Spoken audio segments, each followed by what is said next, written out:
So once again, very formal good morning. Today we will cover the topic beginning of farming and herding. The beginning of farming and herding. Right. So अभी तक हमने ये पढ़ा था कि the early man they were the gatherer, right? They used to gather the food from one place to another. They used to move for the food from one place to another. This was also a time when several grain bearing grasses grew naturally. ये वो time था जब naturally अपने आप कुछ plants जो थे the grain bearing grasses, grain bearing means जिसमें कुछ grains होती हैं, जैसे wheat है, rice है, barley है, ये सब चीजें जो है ये इनमें seeds grains होते हैं इसमें.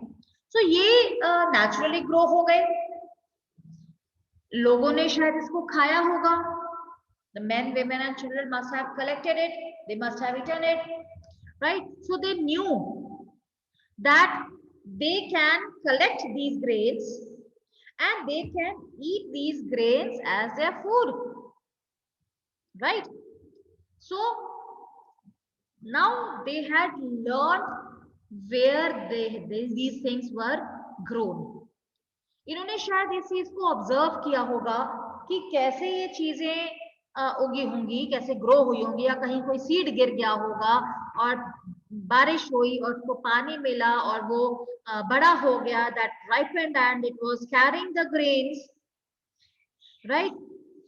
So उन्हें शायद उस समय फिर ये लगा होगा that they can also grow the plants. जब उन्हें इस चीज के बारे में थोड़ी सी भी नॉलेज हुई that they can grow the plants, they became the farmers. And when the human beings they became the farmers, that had been a turning point, that had been a very turning point in making these humans a civilized one. अब उन्होंने क्या किया, अब तो वो food grow कर सकते थे. They had started taming the animals, right? They had started taming the animals also. Ab now they had, you can say, started collecting the grains. Now they had started growing the grains. They had started taming the animals, and they had started making the shelters for them, right? उन्हें ये लगा, जब ये farming शुरू की तो लोगों ने अब एक जगह सेटल होना शुरू किया. And why it was there, settle क्यों होना शुरू किया? Reason is that when they grew the crops, जब वो क्रॉप्स ग्रो करने थे, राइट, तो अब उन क्रॉप्स को देखना पड़ता है, उनको टाइम पे पानी भी देना पड़ता है, उनको फर्टिलाइजर्स भी देने पड़ते हैं. उसके बाद जब ये तैयार हो जाते हैं उसको कटिंग भी करनी होती है. Lot of work is to be there. So with that, those activities which were involved in the farming, they could not move from one place to another, right? They could not move from one place to another. So they were bound to get settled at one place. उन्हें वहां पर settle होना ही पड़ता था, right? सो इसके बाद इन्होंने क्या किया, इन्होंने जब एनिमल्स पालने शुरू किए ना, तो इन्होंने कोशिश की कि वो एनिमल्स इन्होंने पाले जो उन्हें लगता था कि relatively that are not dangerous to them, right? Those are not dangerous to them, जो रिलेटिवली काम होते हैं, जैसे शीप, गोट, कैटल, पिग्स, जो ग्रास खाते हैं और इन ह्यूमंस के लिए हार्मफुल नहीं होते हैं, राइट? इसके बाद उन्होंने डॉग्स जो थे वो भी पालने शुरू किए.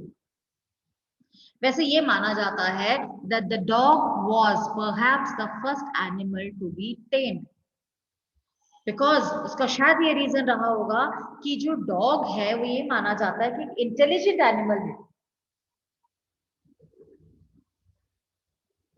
राइट वो एक इंटेलिजेंट एनिमल माना जाता है और that is easy to tame, right. So that's why they had started taming these animals. और इसके अलावा एनिमल्स का फायदा क्या था, शीप से उनको वूल मिल जाती थी, राइट. गोट है या कैटल्स है उनसे इनको मिल्क भी मिल जाता था, right. They could get the meat also. Besides this, these animals protected, I mean, the people protected these animals from attacks by other wild animals also, right? So ये जो animals इन्होंने पाल रखे थे, तो क्योंकि ये बड़े soft से animals होते हैं, बड़े calm से animals होते हैं, तो इनको animals को wild animals से बचाना पड़ता था.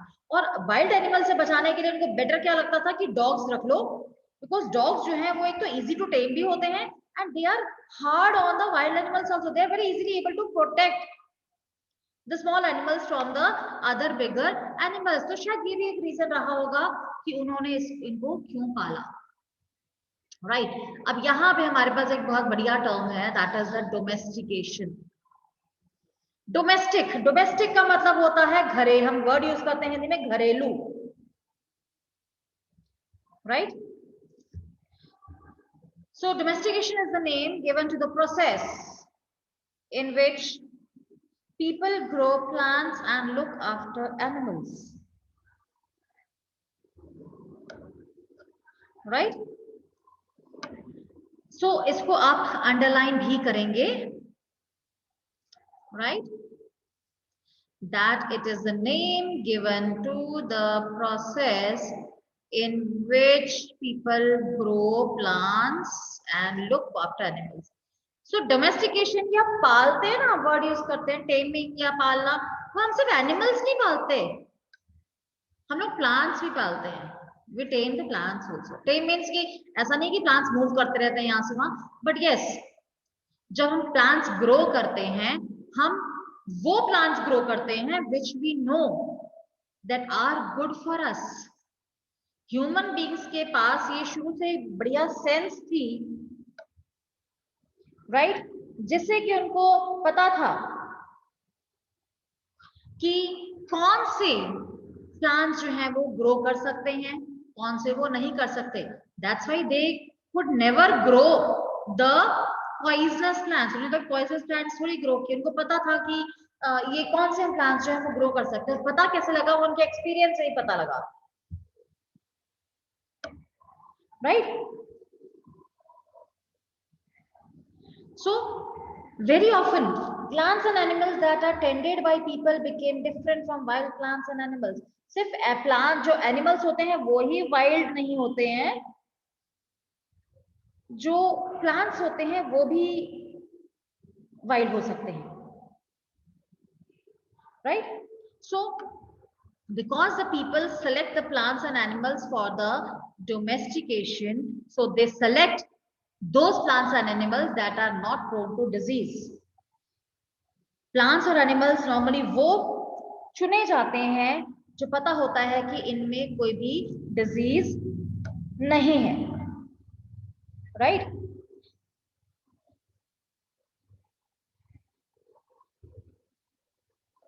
Fine. So they select those plants, वही कोशिश करते थे कि जिनमें डिजीजेस ना हो.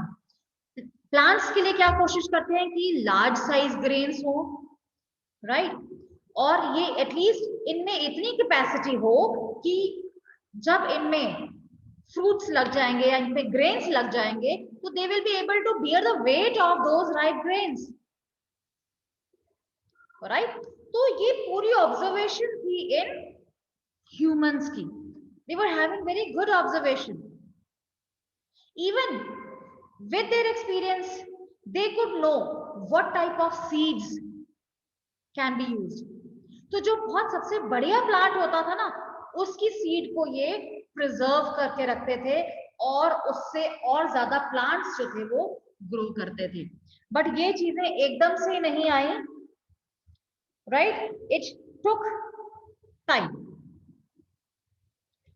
Right.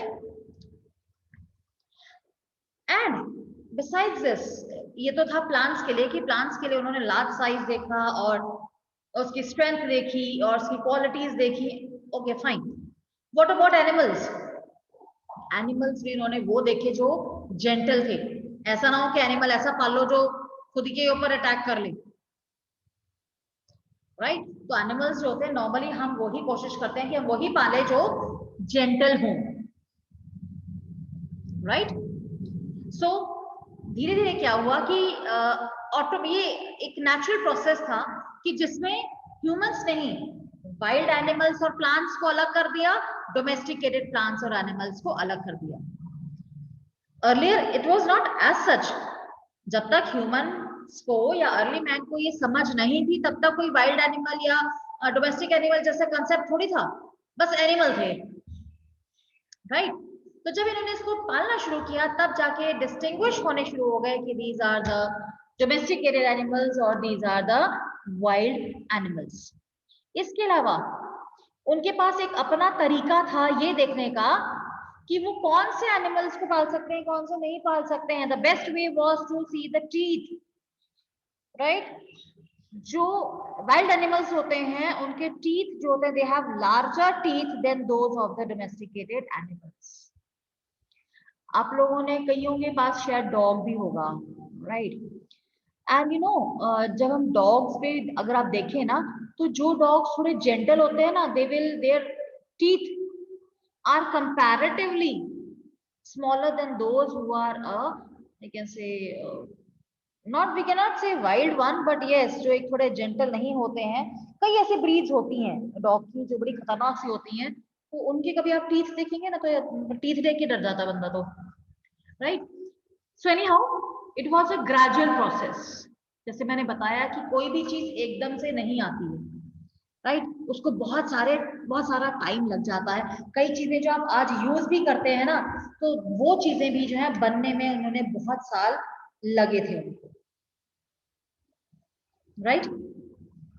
So it was a gradual process. It began about 12,000 years ago. और आज के टाइम पे हम जितने भी प्लांट्स को यूज करते हैं या जो एनिमल प्रोड्यूस हम यूज करते हैं, they are the result of domestication. had the humans have not domesticated, we would have not been in a position to use those plants and animal produce as it is. शायद जो research उस समय human beings थे कि वो हमें आज करनी पड़ती, अगर ये चीजें पहले ना हुई होती। अब तो हम लोग को पता है कि which are to be tame, which are not to tame, हम क्या एनिमल प्रोड्यूस खा सकते हैं, हम क्या प्लांट्स ग्रो कर सकते हैं, एंड सो ऑन, राइट? और जो सबसे पहले डोमेस्टिकेटेड एनिमल्स थे, they were sheep and goat, they were sheep and goat. ये क्यों ऐसा था? ये शीप और गोट जो थे ये सबसे पहले क्यों टेम किए गए? रीजन है ये बड़े जेंटल एनिमल्स होते हैं, they never harm the people, easy to tame and I mean very beneficial. Sheep जो है उसकी वूल यूज हो जाती है, गोट मिल्क यूज हो जाता है, राइट? तो आज के टाइम पे भी जो हम चीजें यूज कर रहे हैं, that are the result of this domestication only, right? now अब इन सब चीजों के साथ आप थोड़ा सा एक विजुअलाइज कर सकते हैं कि अब ह्यूमंस की लाइफ थोड़ी सी कंफर्टेबल होनी शुरू हो गई थी, राइट? सबसे पहली चीज क्या हुई? That at least they had started settling, right? अब मैं आपको एक थोड़ा सा एग्जांपल देती हूँ कि सपोज आपको एक एक्टिविटी दी जाती है, right? Suppose you get an activity जहां पर आपने ग्रेन्स उगाने। अभी I have just seen many of the students, आपको शायद साइंस में एक्टिविटी मिली भी थी, स्प्राउट्स वाली मिली थी ना आप लोगों को? You got the activity to grow the sprouts. I had seen many of the students who had sent the grown sprouts in the group also, so I had observed there only.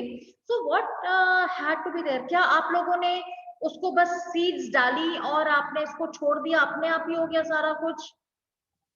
ऐसा नहीं था। आप लोगों को आपने उसको water भी किया, राइट? ठीक है, आपने उसको सनलाइट में रखा, आपने उसको पानी दिया, ठीक है, आपने उसको फिर ग्रोथ होते हुए देखा, राइट। अगर आप उसको सिर्फ सीड्स डाल के चले जाते, उसको देखते ही ना, फिर क्या होता? Then what would have been there, कि वो सड़ जाता, खराब हो जाता, है ना। लेकिन अभी क्या हुआ कि you had observed it, you had worked hard on it and you got the sprouts. So ऐसा ही अर्ली ह्यूमंस के साथ भी हुआ, that when they had started farming, अब उन्हें ये लगा कि अब फार्मिंग शुरू की है तो उनको एक जगह सेटल होना पड़ेगा। क्यों? Because they had to water the plants, so they had to seed, to grow the seeds, they had to water the plants, उसके बाद उसमें weeds आ जाते हैं, weeds भी हटाने हैं। अब जब वो क्रॉप बन गया है तो उस क्रॉप को काटना भी है, राइट। सो इन सभी प्रोसेस के कारण, because these all processes are involved in the farming, right? So because of that only the humans had to settle at one place. So as I said, when you had grown the sprouts, you had to wait for it, you had to water it, you had to plant it, and later on you had to, I mean, see it growing.